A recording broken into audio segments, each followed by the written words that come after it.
આપણે આ લાલ મરચાં લીધા છે. લાલ મરચાં આપણે કોઈ પણ શાક ન હોય ને તો આપણે એમ થાય શું બનાવવું તો આપણે લાલ મરચાંની આપણે એવું શાક બનાવીશું તો આપણને ખાવાની મજા આવે અને આપણો શાકનો ટાઈમ બચી જાય. આપણે શાક ન હોય તો ચાલી જાય. તો આપણે આના ડીટીયા કાઢી નાખશું.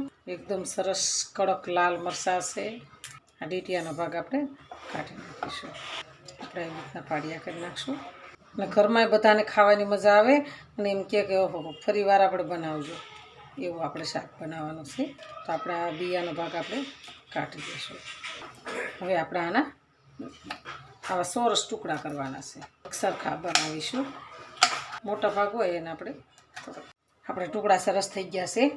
તો આપણે એમાં આ વરિયાળી લીધી છે 1 ચમચી, અડધી ચમચી આપણે અજમો લીધો છે અને આમાં ધાણાના અને મેથીના કુરિયા લીધા છે અને આપણે ચણાનો લોટ એડ કરવાનો છે. તો આપણે 1 વાટકી ચણાનો લોટ લઈશું. પછી આપણે ઉપર લીલા ધાણા નાખીશું અને આપણે આ બીજા સૂકા મસાલા તો નાખવાના જ છે. વરિયાળી અને ધાણાના મેથીના કુરિયા અને અજમો થોડુંક આપણે શેકી લેવાનું.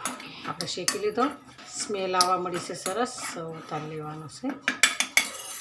આપણે મસાલાને થોડુંક પીસી લેવું. આનાથી સ્વાદ સારો આવે છે અને ખાવાની બહુ મજા આવે છે. એવા આપણા મરચાં બનશે.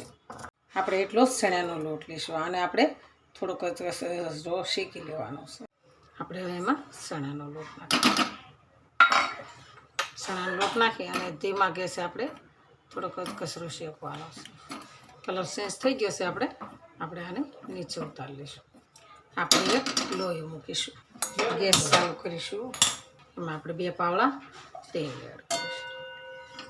તેલ ગરમ થઈ ગયું છે. આપણે રાઈ નાખીશું. આપણે રાઈ કકડી ગઈ છે. એમાં જીરું નાખીશું. પછી આપણે હિંગ નાખીશું. મસાલા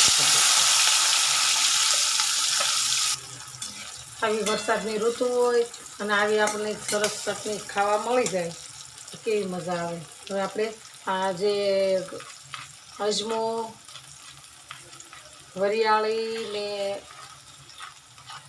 મેથીના ડ્રાયના કુરિયા, મેથી ધાણા ડ્રાય ને બધું ભેગું છે. એને આપણે થોડી વાર શેકાવવાનું. હવે શેકાઈ ગયા છે તો આપણે ચણાનો લોટ જે શેક્યો હતો ને એને આપણે અંદર એડ કરી દઈશું. આપણે એમાં હળદર નાખીશું, ધાણા જીરું નાખીશું. આપણે આને જે શેકાવા દેવાનું છે. લોટ કાસો ન રહે ને તો મજા આવે ખાવાની. આપણે એમાં કાશ્મીરી મરચું નાખીશું. કાશ્મીરી મરચું હોય ને તો ખાલી કલર જ લાવવાનું હોય. ઓલા મરચાંમાં તો તીખાશ હોય. એની અંદર આપણે આ ઘરનું દહીં છે તો આપણે 2 ચમચી દહીં એડ કરીશું. 2 ચમચી છે દહીં મતલબમાં. આપણે ગેસને બંધ કરી દઈશું. વાવ, બની ગઈ એકદમ મસ્ત. એમાં આપણે લીલા ધાણા એડ કરીશું. આવી રીતના બનાવીને ખાઈએ ને તો શાકને તો તમે ભૂલી જ જાઓ. લીલા ધાણાની બધું હોય ને એટલે સરસ લાગે છે. બહુ મસ્ત લાગે છે. આપણે નાખીશું મીઠું. સ્વાદ પ્રમાણે મીઠું નાખીશું. સ્વાદ પ્રમાણે આપણે ખાંડ નાખીશું. જો આપણી ચટણી સરસ મસાલાદાર તૈયાર થઈ ગઈ છે. ચટણી, ભાખરી અને આપણે ઘરની છાશ. સરસ કમ્પ્લીટ ચટણી તૈયાર છે. તો હાલો ખાવા. જો અમારો વિડીયો ગમે તો લાઈક, શેર અને સબસ્ક્રાઈબ કરી દેજો. રાધે રાધે. હાલો ખાવા.